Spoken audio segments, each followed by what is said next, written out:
नमस्ते, प्रणाम। पुनः एक बार आप सभी का रियल रिपोर्टर न्यूज़ पे मैं अजय साहनी स्टार स्वागत करता हूं, अभिनंदन करता हूं। आज का दिन दोस्तों बड़े शुभ अशुभ संकेतों से, खबरों से भरा रहा। और आप लोग जैसा कि जानते हैं, हम लोगों के फिल्म इंडस्ट्री के बहुत बड़े अभिनेता जिनको ट्रेजेडी किंग कहा जाता है, बहुत अलग तरह का जीवन उन्होंने जिया, अलग तरह का अभिनय किया, वो आज इस दुनिया को छोड़कर अलविदा कह गए। उन्होंने बहुत दिनों तक वैसे बीमार थे वो, और इस पूरे कोरोना काल में एक तरह से एडमिट भी थे। उसी समय कयास लगा रहे थे कुछ लोग कि वो शायद उनकी तबीयत बहुत नाजुक हो गई है और वो बीमार काफ़ी हद तक हो गए हैं, चूँकि उम्र भी हो गई थी। 98 ईयर ओल्ड हो चुके थे वो, और इस उम्र में उन्होंने आखिर आज इस संसार को अलविदा कहा और वो हम सबके बीच नहीं रहे। बहुत दुखद समाचार है ये। साथ ही साथ दिल्ली की खबर बताऊंगा, जहां पे पूर्व राज्य मंत्री पी रंगराजन की पत्नी, जो अब इस दुनिया में नहीं हैं, उनकी पत्नी थी जो रह रही थी दिल्ली में एक कॉलोनी में, पास इलाके में उनका घर था। घर में घुसकर उनकी हत्या कर दी गई है और उनका नाम है किट्टी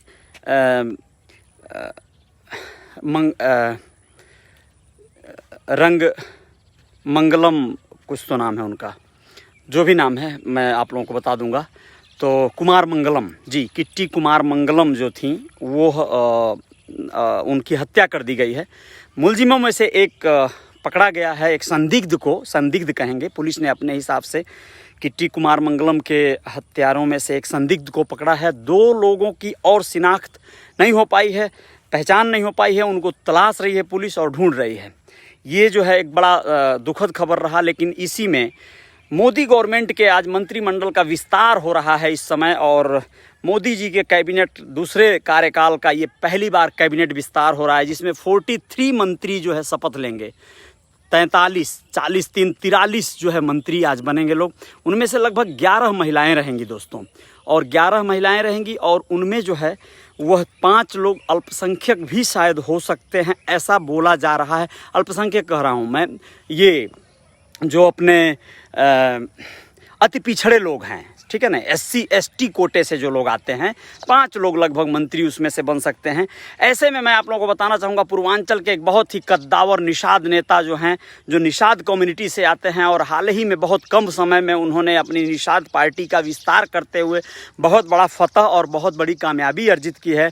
डॉक्टर संजय कुमार निषाद, इनके सुपुत्र श्री प्रवीण निषाद, जो संत कबीर नगर से सांसद हैं, 2018 के चुनाव में उन्होंने योगी जी के उपचुनाव, यानी योगी जब मुख्यमंत्री बने तो गोरखपुर की सीट जो खाली हो गई थी, उनकी संसदीय सीट, उस पर उपचुनाव हुआ।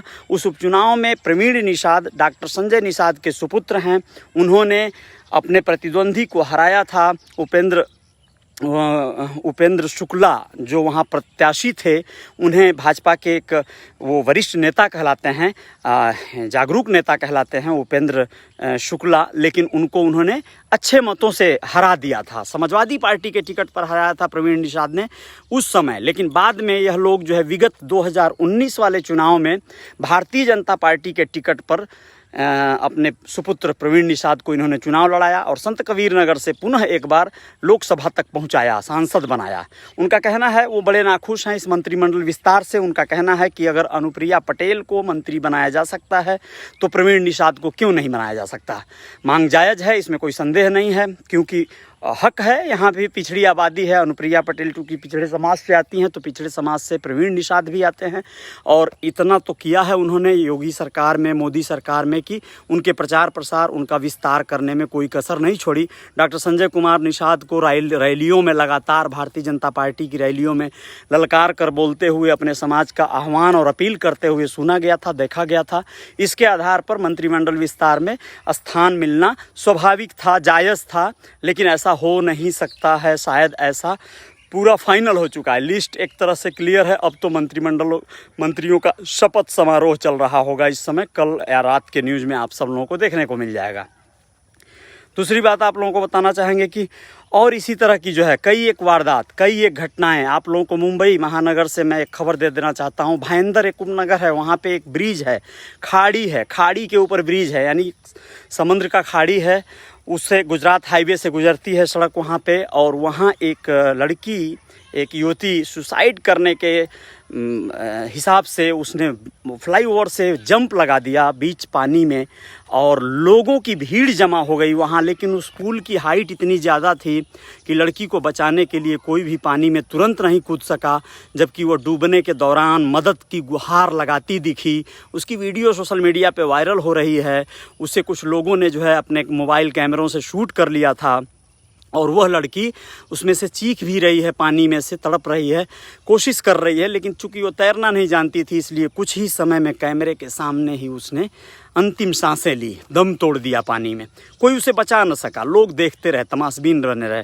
कर भी क्या सकते थे, बहुत ज़्यादा हाइट होने के नाते कोई वहाँ दिलेर भी रहा होगा तो वो शायद जंप नहीं कर पाया होगा। और खाड़ी में चूँकि नावें रहती हैं दूर दराज, कई एक जो वहाँ पे फिशरमैन हैं, जो नाविक हैं लोग, जो लोग मछली पकड़ते हैं, रेती निकालते हैं, बालू निकालते हैं, वो लोग रहते हैं। लेकिन वो लोग दूर मतलब थे, इसलिए वो लोग वहाँ पहुँच नहीं पाए उतने टाइम में। पुलिस जब तक आती, सहयोग जब तक आता, तब तक वो ख़त्म हो चुकी थी। तो इस तरह की वारदातें और इस तरह की घटनाएं घट रही हैं अलग अलग क्षेत्रों में, अलग अलग जगहों पे। ऐसे कहीं ना कहीं जो चीज़ें हैं, ये उतार चढ़ाव, दिलीप कुमार जी का जाना इस दुनिया से आज यह एक बड़ी अपूर्णीय क्षति है फिल्म जगत के लिए। लेकिन कोई नहीं, बहुत दिनों से चूँकि उम्र हो जाती है, अवस्था हो जाता है, तो ये ज़रूरी भी है कि जाया जाए। ठीक है, मोदी कैबिनेट विस्तार के आधे घंटे इस्तीफा दे दिए हैं विस्तार के ठीक पहले। ठीक है, क्यों ऐसा हुआ? क्योंकि अभी का जो मंत्रिमंडल है वो एकदम यंगस्टर लोगों का हो रहा है। पिछले वाले मंत्रिमंडल में 59 मैक्सिमम उम्र थी रामविलास पासवान की और मिनिमम उम्र थी 36 ईयर, जिनमें से सबसे कम उम्र आंका गया था स्मृति ईरानी जी का। और बाकी इस बार के मंत्रिमंडल विस्तार में कोशिश किया जा रहा है मोदी मंत्रिमंडल में कि सब यंग लोग हों। मैक्सिमम लोग जो है एक 58 एवरेज ईयर के मतलब बीच में लोग आएँ, इस तरह की कोशिश की। युवाओं की टोली बनाई जा रही है मंत्रिमंडल विस्तार में, युवाओं का जो है मंत्रिमंडल बन रहा है। ये बहुत अच्छी बात है। युवा रहेंगे तो कुछ जोश खरोश के साथ काम करेंगे, नया काम करेंगे। लेकिन सबसे युवा तो इसमें मैं कहूँगा मोदी जी ही नज़र आएंगे, क्योंकि युवा किसे कहते हैं, उसकी परिभाषा क्या है, आप लोग समझ लीजिएगा, खुद समझदार हैं।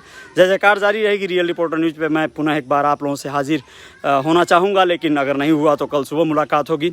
जय हिंद, जय भारत। फॉलो कर लीजिएगा मेरे पेज को, सब्सक्राइब कर लीजिएगा मेरे चैनल को, और हो सकेगा तो जो बेल आइकन है, जो घंटे का साइन है, उसको भी आप लोग बजा दीजिएगा, ताकि मैं जो भी आप लोगों को कभी लाइव हूँ या जो भी उस पर अपलोड करूँ तो आप लोगों को उसका नोटिफिकेशन मिल जाए समय से और आप लोग उसे देख सकें। ठीक है, तो बस इसी के साथ धन्यवाद, शुक्रिया।